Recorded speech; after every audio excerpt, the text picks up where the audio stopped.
السلام علیکم ناظرین و حاضرین، کیا حال ہے آپ کا؟ ٹھیک ہے؟ میرا نام آصف محمود ہے اور میں پھر ایک اور شارٹ ویڈیو کے ساتھ آیا ہوں۔ آپ ٹھیک ہوں گے؟ اللہ کا شکر ہے۔ رمضان آنے والا ہے تو آپ نے تیاری بھی کر لی ہوگی۔ میری بھی دعائیں ہیں آپ سب کے ساتھ کہ رمضان میں ہم اللہ تعالیٰ کی رحمتوں کو حاصل کرنے کی بھرپور کوشش کریں۔ اچھا، اس کے ساتھ ہی ساتھ میں بہت امپورٹنٹ پیغام دینا چاہوں گا، وہ یہ ہے کہ نماز قائم کرنا شروع کر دیں۔ آپ جتنی پریکٹس میں آئیں گے اتنا بہتر ہے، اور نماز کا آپ کو پتہ ہے سب سے پہلے نماز کا ہی سوال ہونا ہے آخرت میں، تو ہمیں نماز کی بھرپور تیاری رکھنی ہے۔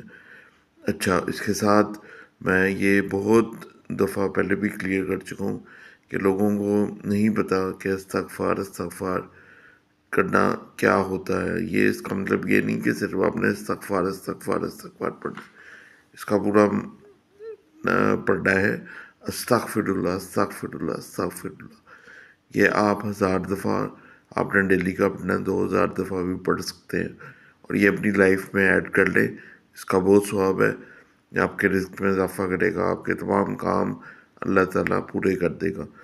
اس کے علاوہ جو دعائیں ہیں وہ جو پوری پڑھنی ہوتی ہے، نمازوں میں پڑھنی ہوتی ہے، سب سے پہلے دعا جو ہے وہ ہے اللہم انی علی ذکرک و شکرک و حسن عبادتک۔ پھر اس کے بعد ہے استغفر اللہ ربی من کل ذنب و اتوب الیہ۔